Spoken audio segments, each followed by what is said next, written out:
gave UFO talks all over the place, was on all the TV stations here in town for a long time. And then finally in '79 moved to California. We're doing the same thing out there, so I haven't really progressed very much.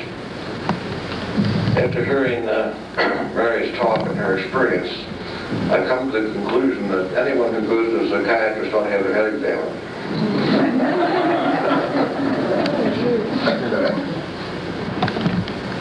Thing happened in Washington last week. Flying saucer landed on the White House lawn. The old man got out and went on and knocked on the door, and Ronald Reagan answered the door, and he says, yes. And the old man said, take me to your leader. And Ronald Reagan said, boy, you really know how to hurt a guy, don't you?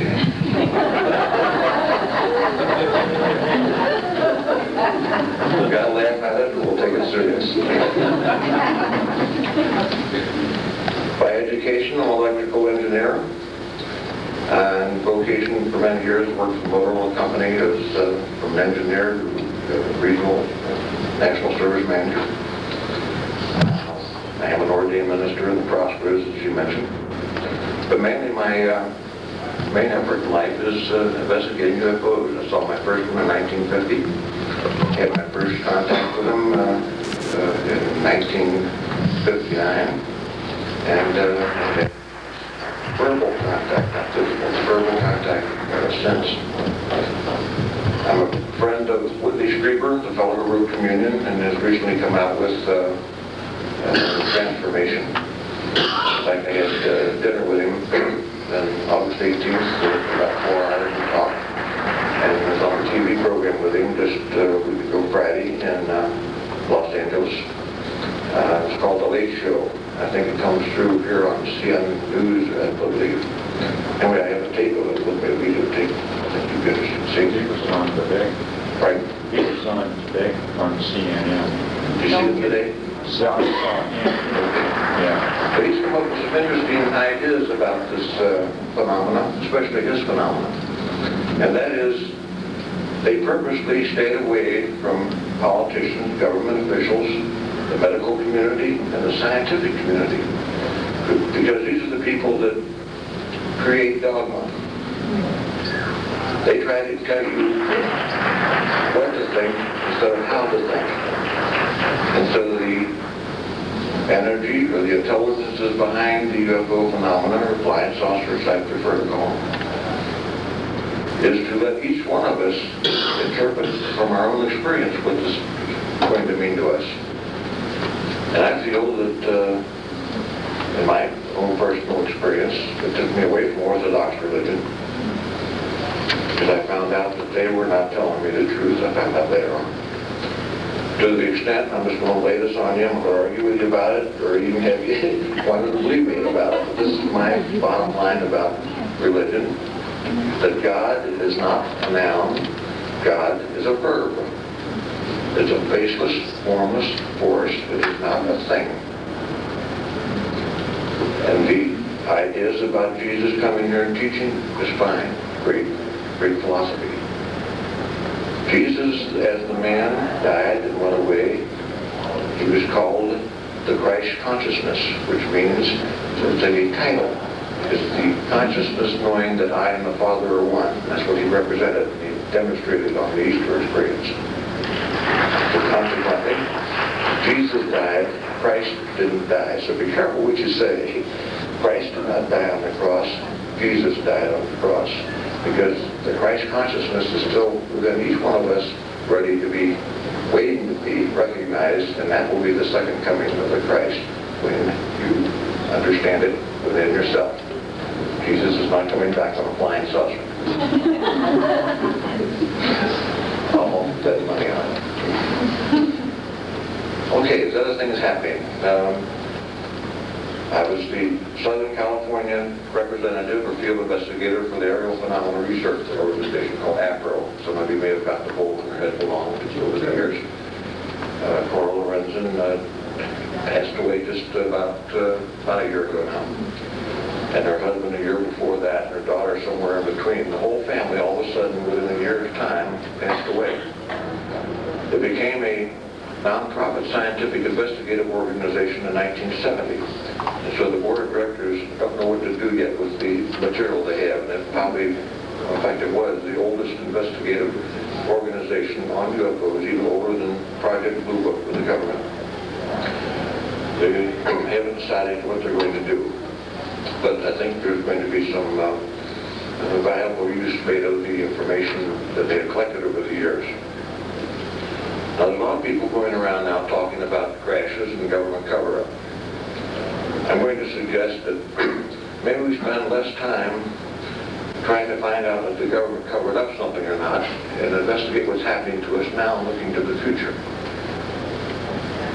We all know the government covers up things. They've been doing that ever since there's been a government. You know, what to do about that?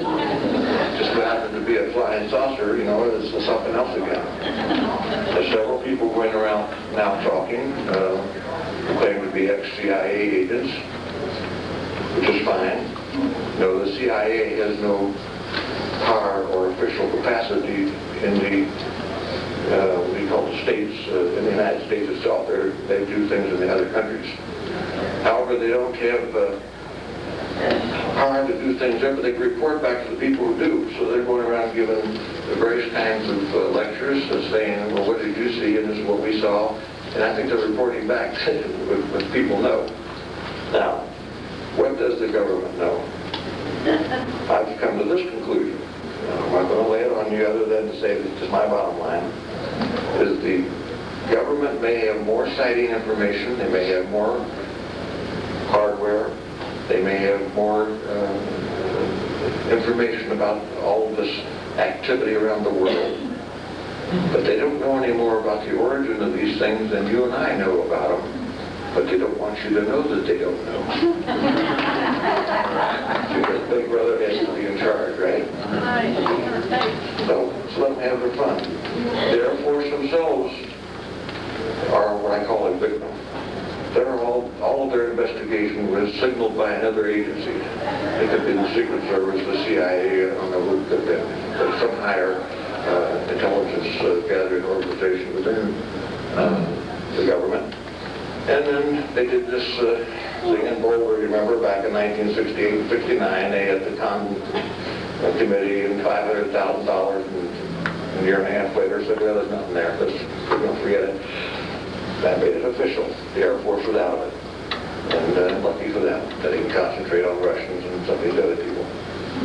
So that's where that stands now. So let's put our sights towards understanding, as Mary Lynn said, we are all interterrestrials, and the extraterrestrials are really an outpicturing of our inner consciousness. So just treat them with love and accept them as possibly giving us some new ideas to look forward to. Because we do have to get off the planet. We may not do it physically, but we have to do it mentally. We call it spiritually in some cases. This word spiritual gives me a problem too sometimes. I know spiritual people. I could name something like Jerry Falwell and Jimmy.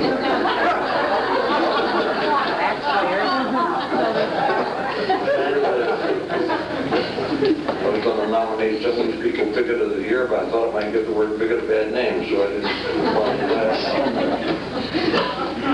The word spiritual to me means universal. Anytime I see the word spiritual anymore, I substitute the word universal, which means, hey, if I can look at this in universal concept, not just for yourself, but hey, just use this for the good of everybody, not just here, but everywhere. Then I think we'll have a much happier and wholesome life.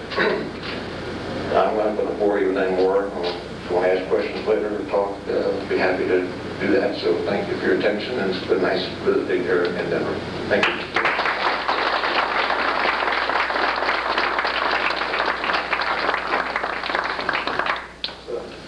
You want to put any more in on it, Mary? We've got about 20 minutes, or my part, you all could ask questions. If you could be up here and have questions bounced off of you. Yeah, good idea. There's a lot of curious people out there, I'm sure. We'll open up to a question and answer session for either Robert or myself. For you. Okay? For you? Yes. We For either one of us, you can just address Mary Lynn or Robert. Do you feel like that your experience on the ship when you were dreaming about it at 2, were you killed and reborn to Earth parents or what? Oh, back in my early childhood experience? What I understand about that experience at the age of 2 is that that was an experience early in my first incarnation on the earth. And so that it wasn't in this lifetime, that it was kind of a past lifetime kind of experience. Memory. Hundreds of thousands of years ago, or 50,000, I don't know, but... We had a person who came here and said this entity was talking through her. And he told us that she had been in a crash and crashed on Earth, became involved in Earth, and had to have incarnations to get out, and now he was going to take her back out. That's interesting. I think there's many possibilities. I think what happened is I have pieced it together. And I did mention that I had another other dimensional experience recently. It was in July. And I was given this crystal. It's kind of an unusual crystal, but anyway, it's supposedly from my home planet of Edonia. I don't know where it is. I just received it in another dimensional experience of 8 vignettes. There were 8 separate experiences, which I never had before. It was always a solo experience before. I was doing a juice fast and cleansing and healing my body and being very close to God and the higher forces. And somehow this showed up in the next day, and I was told that I came from a planet that had gold. It was gold oceans with blue. When the waves crested, they were blue. And it was very evolved, and the people were vegetarians, and I am a vegetarian. I don't know if it's because of the sheep or what. That's a very, very likely possibility. So Hold it up so the camera can pick the crystal up. oh, the crystal. And I'll pass it around if you want to look at it. What? I definitely want this one back. It's still on one thing. Looks like selenite. Yeah. And anyway, in this experience that I had, we used the crystals to bring ships down. There were dozens of ships, and we all held the crystals in our right hand, and somehow we directed the ships to come into a big landing field, and there were a whole bunch of experiences. I have it printed out. I was told to put it on my computer. It's like 4 pages long, single-spaced, all of the vignettes and all the stuff that came out, and because I couldn't write fast enough to get it out. But I don't know if that answers your question or not. What I believe happened, and what I know now, is that I have lived many lifetimes on planet Earth. I lived in Atlantis. I'm connected with Elsie that way, and it's wonderful to see you. And with the pyramids in Egypt, I've had lifetimes there as learning to be a priest in the early Christian religions. But I'm what's called an in and out. I told you I was going to tell you what I am. I'm an in and out. I have a lifetime on another planet, then I come to a lifetime on this planet. And I grow and evolve on each one. Then I go to another lifetime out on another planet, and that knowledge has started finally coming in all together. So I'm a true extraterrestrial, a true earthling. I'm what's called a half-breed. So, cosmic half-breed or something. And it's really a trip to start having all that come in and to be able to fit it in.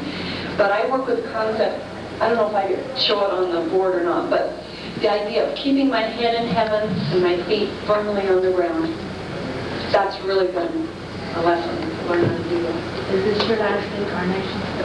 Is this my last incarnation? Yes. On the earth, it is.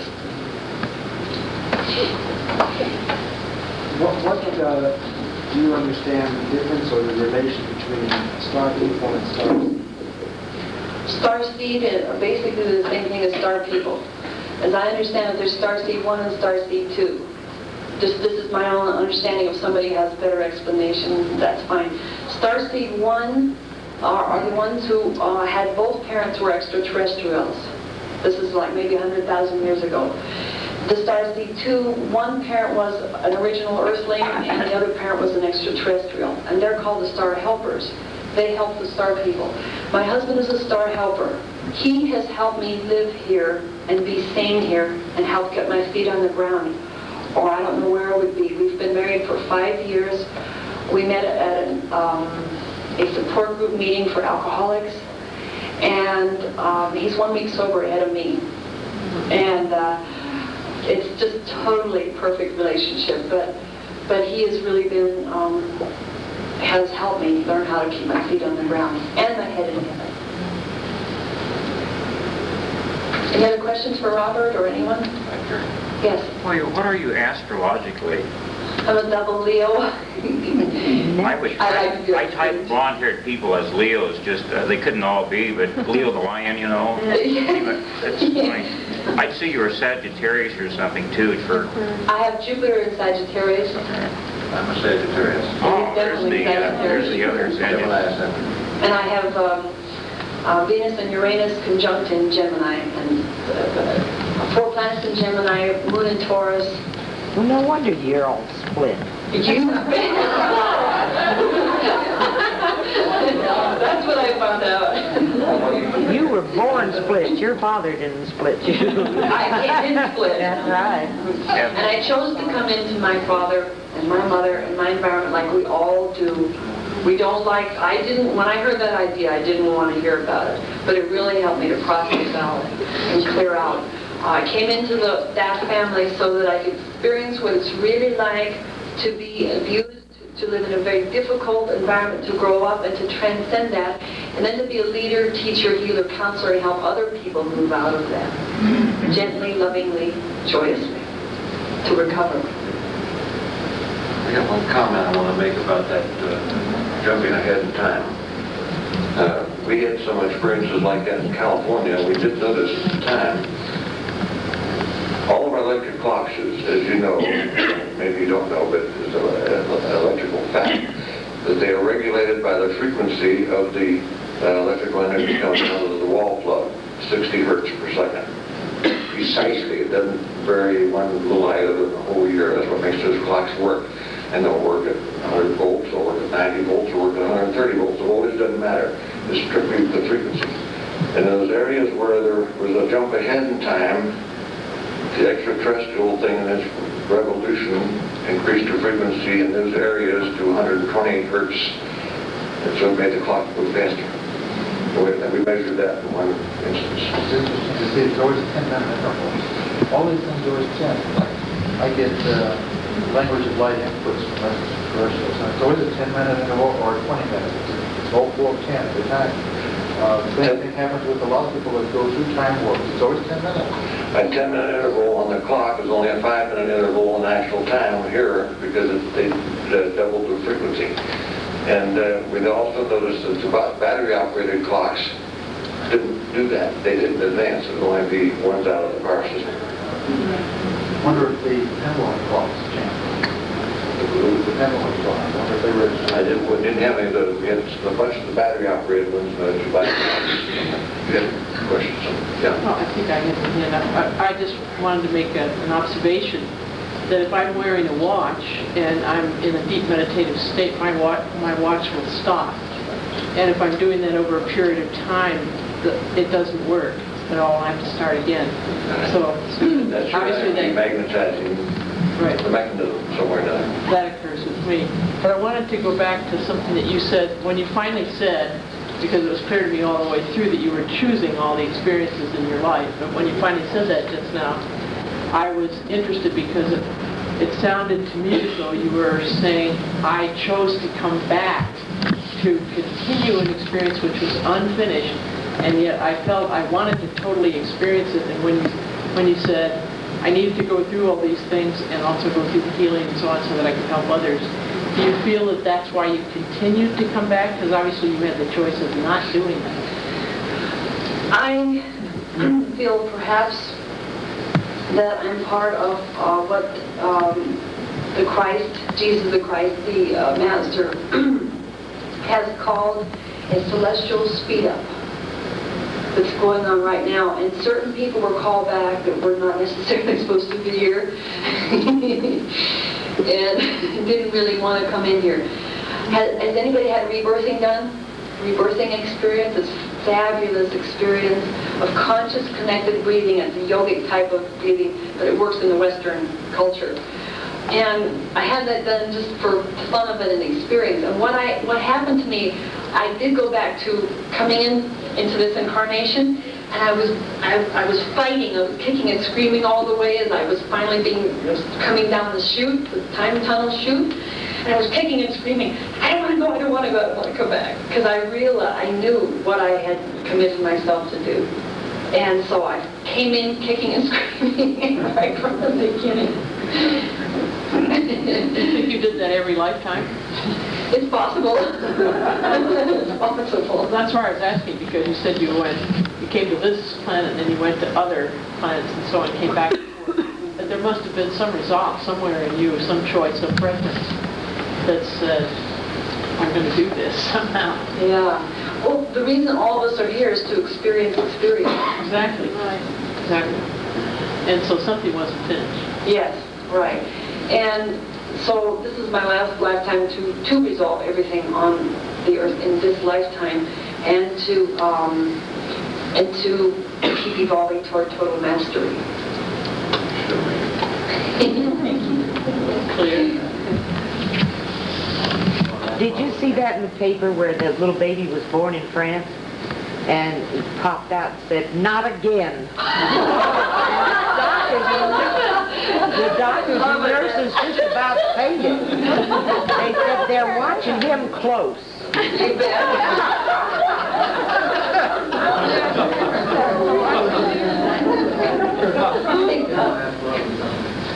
Yes, we got a large video of weather. Do you have considerable one yourself?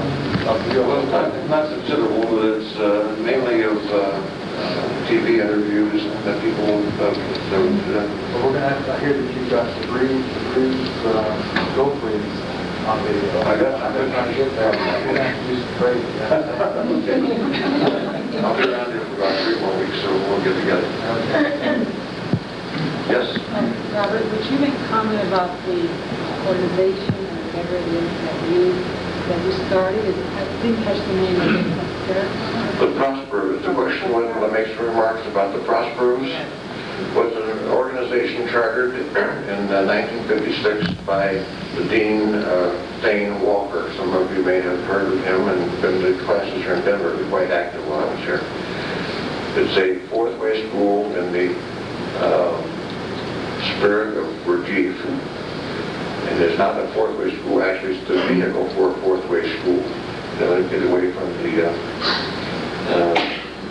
energy of the faker, the priest, and the yoga. Those are the three main types of spiritual or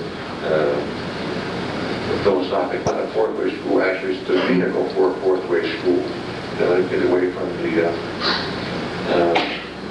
energy of the faker, the priest, and the yoga. Those are the three main types of spiritual or philosophical education in the world up to the time of Gurdjieff. And he said, well, you don't have to have certain sounds, you don't have to sit in certain positions, you don't have to go to a cave in the mountains. You do it right where you're at, because that's where it's all at anyway. And that's what we preach. We don't have any dogma other than there is no dogma. And those are the ideas I passed to her that night that she mentioned about. I saw her aura. She had a nice, beautiful blue aura with a lot of green, which means to me that it's yellow and nice, beautiful. Curiosity. This woman was so curious, and wasn't anything happening around that it was satisfying. And so I went up and talked to her. She thought I was on the make, but I fooled her. I never had that wonderful experience with her, and we've had much greater experiences through the mental and the philosophical dialogues we have. Does that help? Yes, except I didn't quite understand the meaning of it. Fourth way. Fourth way school. What does that mean? That means you do it right here and now. You don't have to go to the cave, or you don't have to sit in the lotus position. That's the only one nostril, not the other. Those are physical exercises. They have nothing to do with the mental understanding. They help some people get into the condition of receiving meditative thoughts from intuitive mind, which is synonymous with God mind or infinite mind, or it doesn't care what you call it, it's going anywhere. It's all doesn't care. So that's why we call it fourth wish reader right here now. And you understand, you salute your beingness as being all there is. Your beingness, your isness, is absolute, perfect, whole, complete. That's what you salute. And then things happen to you. Miracles, awful miracles, she mentions, and wonders will never cease. The things that you were packing around haven't reached this side yet. I wonder where they were. Here's one of them. Oh, where are all the pictures? See? Miracles. Yes, sir. Do you have any brochures, any information on your organization? Well, that would be quite unexpected that I'm up here tonight. I learned 2 hours ago. One in Kauai? Pardon? Is that the one in Kauai? It's in Kona right now. Dane Walker lives in Kona, Kauai, and that's a big island. Hawaii, yes. Are there any advertisements like in Fate magazine here or anything? Are they? Fourth grade school is very unpopular in terms of the mass consciousness because it demands that you take responsibility totally for your own actions and experiences. Everything that's happened to you, to me, or everybody, is something specifically I put into the action somewhere in my experience from a hangnail to a glitter. Everything that happens to me, I put, and I got to take responsibility for. Nobody did anything to me. I can't do anything to them. My own program. Yes. Did you ever meet people like George Van Tassel or some early flying saucer contactees that were knowledgeable?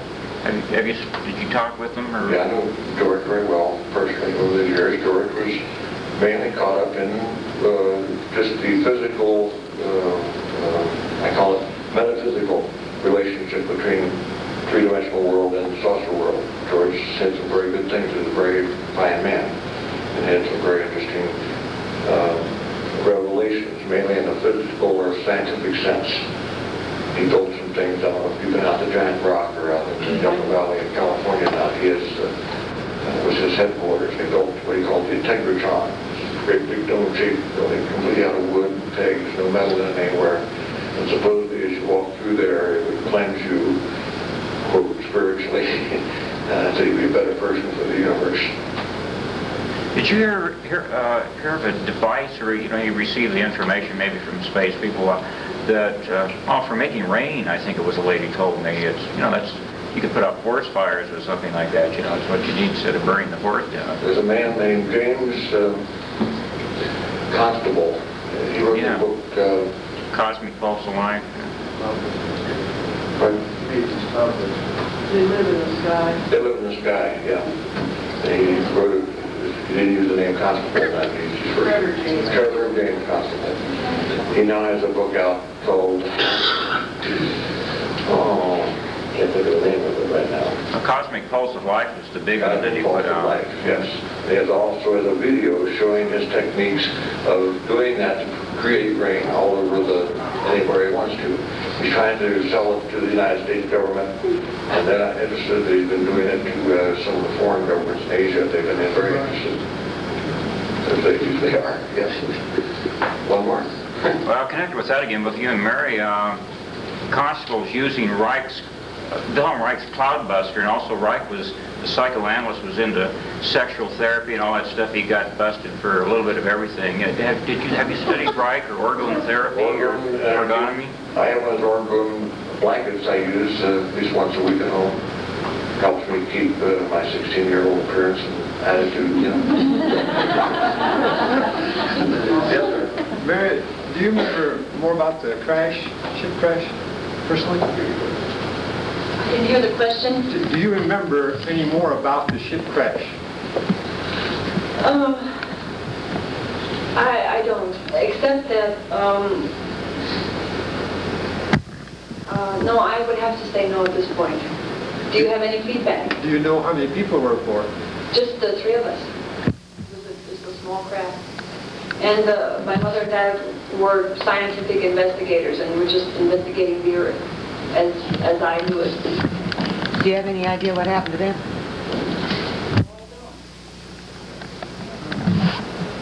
Yes. Yeah, my name is Russell J. Scott, and I'm going to be the speaker here in October.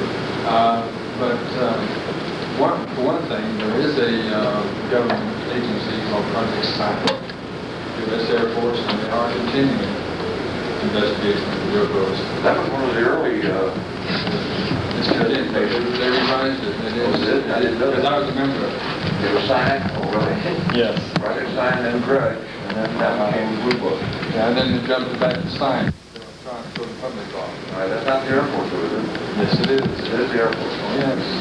There's rumors about the Nellis Air Force Base outside of Las Vegas having terrestrials there Yeah. and trading information with it. Yeah, and there's also in a place called Rising Star, Texas, a craft very small in size crashed back in the 1800s, and the 3 occupants that were in it were taken to Lackland Air Force Base.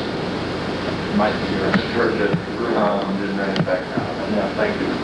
Yeah. Oh, also that picture that you had of that alien being, that's a Jupiterian from the interior of Jupiter. Which one, the blue one? No, the other one. Oh, thank you.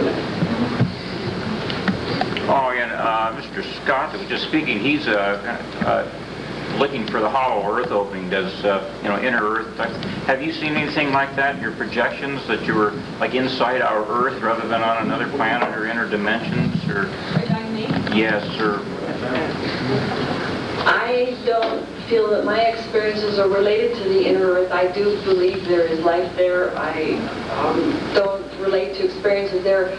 But I have had experiences with a person named Sultanic from Antares, the planet Venus, a lot of connections there, a lifetime there. And I have a book that has been very precious to me called The Venus Star Child, for anybody who relates to the planet Venus or life there. It is about pure love. She was a lady who came as a walk-in on Earth. And this is available through an agency in New York City. I think it's maybe $5 or $10. And it's about pure love and about this lady coming as a walk-in and going on a mission, walking all around the planet Earth. I just clicked with it. It just made me weep. It's just so beautiful. And so I really connected with this vibration. And so I'll leave this for you to look at or get the address.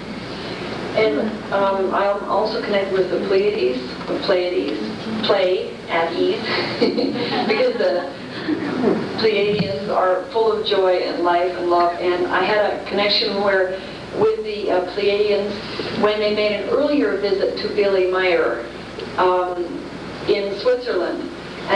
But their time reference is so different from ours that I was one of the Pleiadians who came to visit, only it was several thousand years ago, and to them it was like 5 minutes. And when they came back, he was, anyway, I don't know if that explains it or not. But anyway, so when I saw the movie about the Pleiades and Billy Meyer, I was just, and the books that are back here, I just really related, connected with on a very deep level. And recovery or integrating is about finding the answers and integrating them. Jan. Because the Pleiadians have their ears.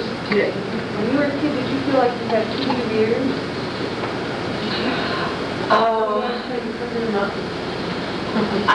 I never thought about that. I just had more of a problem with the nose.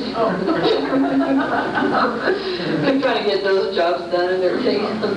But that's interesting, and that's what I was until about 3 years ago. I was standing on my ear show. Yeah. I walked around with my hair over my ears. Yeah, I did have some problems with that through the various times, but I never even connected that. So, thank you. For anybody else with ear problems? I didn't even know there's things that we talked about. When you were explaining that you had experiences prior to their occurring, and then you would see a movie and you had that experience before, did you ever have the feeling that you had created the thought that permitted that to occur, for that idea to come to somebody to create a movie or to create whatever it was? It's possible. I am very powerful. Well, of course you We all are. Yeah, of course you are. Uh-huh. And that's it. We create. Our thoughts create. Right. But that's what I got every time you said that. Mhm. It was actually you creating those opportunities for other people to share your experience by someone else creating It's possible. in the media. It's possible. And the one, when you were talking about Venus, and you said that makes it, you have such a deep feeling about that. Did you say you had experience on Venus? I've had a lifetime there. Uh-huh. Okay, that's what I thought perhaps you were saying. So how do you know this is your last incarnation and what happens to you now? Take the Course in Miracles from me and you find out. Have either of you had any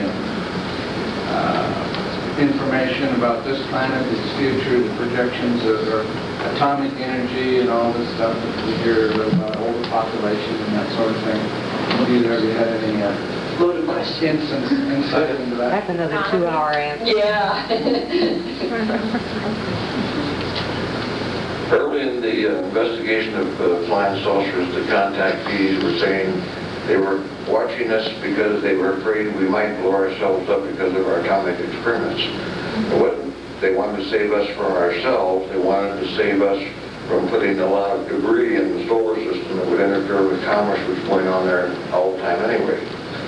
And then later on, as people get more interested and more universal in their thoughts about it, they say that the Earth has now reached a point where it's committing suicide with its air pollution, with its water pollution, with its thought pollution, its electronic pollution. Everything is in excess. And of course, plain physical pollution to many people. And we're all now being led to think in higher terms of higher mind, of truth, and those who do not think that way will then be discarded, will be left behind, like the seed that drops off of the oak tree and doesn't germinate, goes back into the essence from which it started. And those who can accept new ideas and accept the new thought and new love and so forth that is being expressed, then will continue to live on. Not necessarily as physical beings, but we may go into the astral realm totally, which I think all the Venus, Jupiter, and all the other experiences are anyway. They're astral experiences, not three-dimensional physical. Because we know we can't exist three-dimensionally physical in Jupiter or Venus. It's just not that way. So it has to be something beyond. And those people who accept those new ideas and don't poo-poo them will survive, and the millennium will start at that point. But the physical things can't happen because that's natural in time scale geology. Things are going to happen anyway. Our lifespan is a different time scale. We can go back 3,000 or 4,000 years and see things happen. Well, things may happen again. It could be an asteroid. It could be a shift of the poles. It could be any number of things of that nature, or we just plain poison ourselves off of it.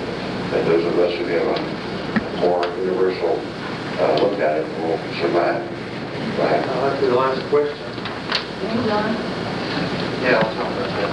Now, even though the firemen make sure we leave by 10 o'clock, we don't quit. See, we go to Azars and we continue, some of us till 1 or 1:30 in the morning. Depends on how long you can sit there before you fall out of your chair. So the speakers get the advantage, so everything at the Azars where we meet is free to them.